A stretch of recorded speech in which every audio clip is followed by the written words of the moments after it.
The movie starts with Daniel Atlas performing a card trick and sharing his philosophy about deception. The more you think you see, the easier it will be to fool you. He explains that when we see, we are actually interpreting and searching for meaning, and his job is to use our attention against us. The scene then shifts to Chicago, where Daniel is a street performer, entertaining an attractive young girl with his card tricks. The trick ends with the John Hancock center reflecting his card, catching the attention of a mysterious hooded man. The girl invites Daniel to her apartment, but before they can have sex, he discovers a tarot card with the text, March 29, 4:44 p.m., 45, East Evan Street, New York, on one side. The next day, in New Orleans, we meet Merritt McKinney, a street mentalist and hypnotist, who exposes a man's infidelity to his wife, using mind reading and hypnosis. He then takes $250 from the man, before making them forget the incident.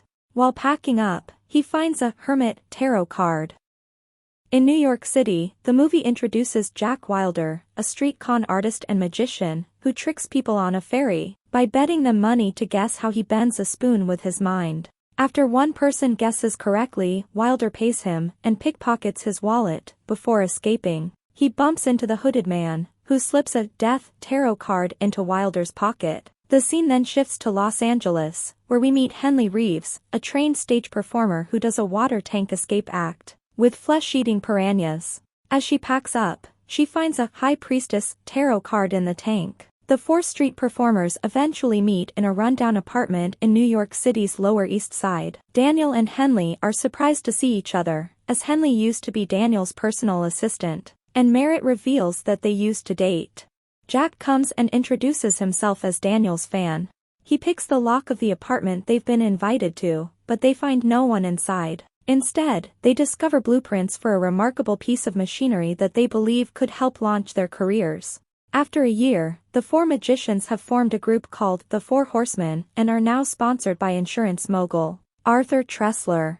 They are performing at the MGM Grand in Las Vegas, and for their final trick, they announce that they are going to do something that has never been done before. In the world of magic, rob a bank. The audience is excited, and there are many volunteers who seem eager to participate. Daniel decides to select a volunteer at random, and Merritt, Henley, and Wilder go around with bowls of ping-pong balls to help with the selection. Wilder tosses a ping-pong ball with the letter B, indicating the section to choose from. Merritt then throws a 5 ball to identify the row, and Henley follows with a 13 ball, revealing the seat number B513. A Frenchman named Etienne Forcier stands up. While making his way to the stage, Etienne announces on the microphone that his bank is the Credit Republicain de Paris.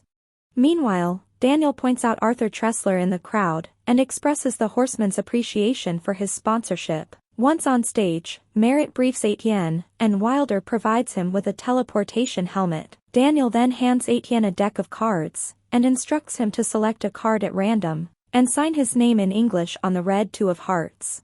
The troupe creates a teleportation device in the center of the stage, and Etienne climbs onto the platform. Merritt reminds him that it's almost opening time for his bank in Paris. They activate the teleporter, and Etienne appears to be successfully teleported off the stage. Simultaneously in Paris, Etienne emerges in the vault of his bank. Equipped with a helmet with video cameras and a microphone, he communicates with the Las Vegas stage. He sees a large pile of money, approximately worth 3 million euros, in the middle of the room. Daniel instructs Etienne to place the card he just signed on the floor, with his ticket stub from the performance, and then press a button on the side of his helmet. The button activates an air duct that sucks up the entire pile of money. Shortly after, employees at the Credit Republicain de Paris bank arrive to find their vault empty, except for a signed card and ticket stub. Meanwhile, the crowd at the MGM Grand was showered with the stolen money.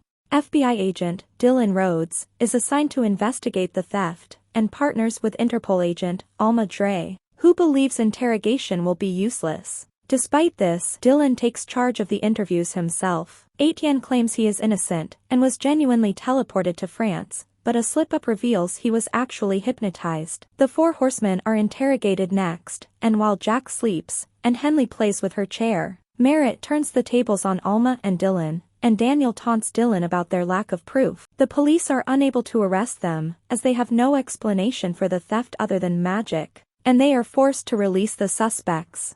Later, an officer informs Dylan that Thaddeus Bradley, a former magician who exposes other magicians' secrets, was in the audience and recorded the show.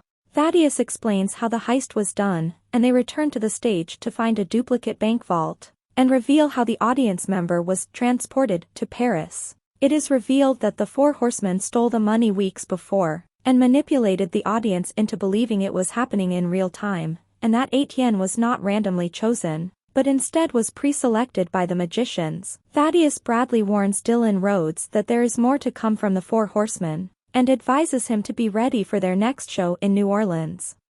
Dylan asks Thaddeus to help the police apprehend the four horsemen, but Thaddeus declines and leaves.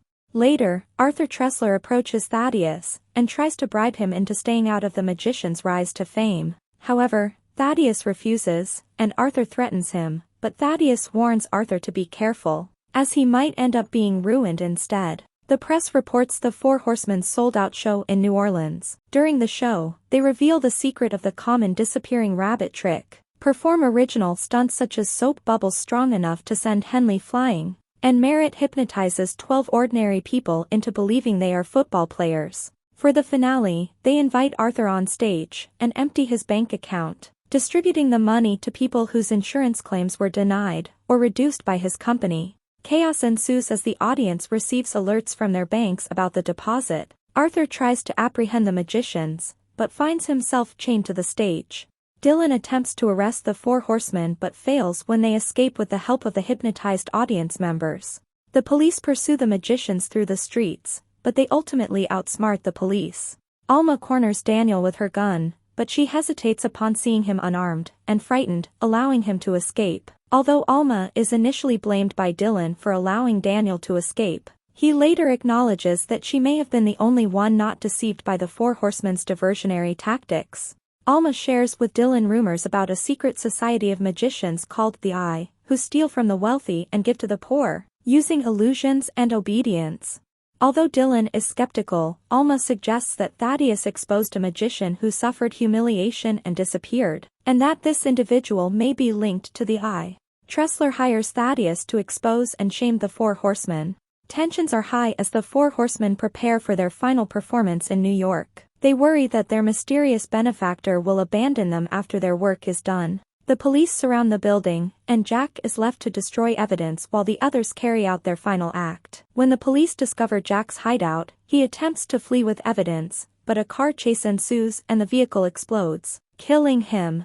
The remaining three horsemen post an online tribute to Jack, and continue with their plan to steal from a particular safe. Dylan and Alma discover that the safe is under the surveillance of another FBI team, and they rush to the location only to find it empty. Another FBI agent was hypnotized to move the safe, and the team eventually meets Thaddeus, who directs them to the empty safe. The four horsemen have once again outsmarted them by filling the safe with balloons. Dylan becomes convinced that there is a fifth member of the group, potentially Alma, or Thaddeus. The final performance of the Four Horsemen is scheduled to take place at 5 points. Dylan tries once again to capture them, but the trio manages to escape using holograms, dummies, and even jumping off a rooftop. The crowd cheers as money rains down on them, but they soon realize the money is counterfeit. With the story of the Four Horsemen now over, Dylan decides to explore his feelings for Alma, instead of continuing to chase them. Thaddeus, on the other hand, finds himself arrested for being part of the plan, when the FBI discovers the real stolen money in his car.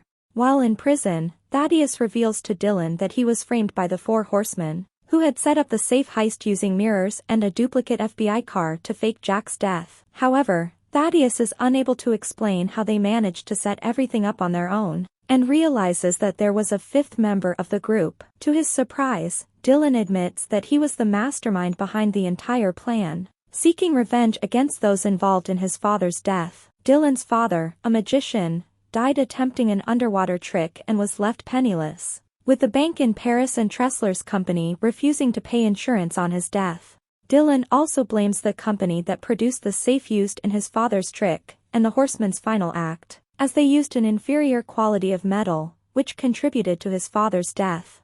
Dylan confesses that he planned everything, but did not plan on falling in love with Alma. Although Alma briefly considers turning Dylan in, she ultimately chooses not to.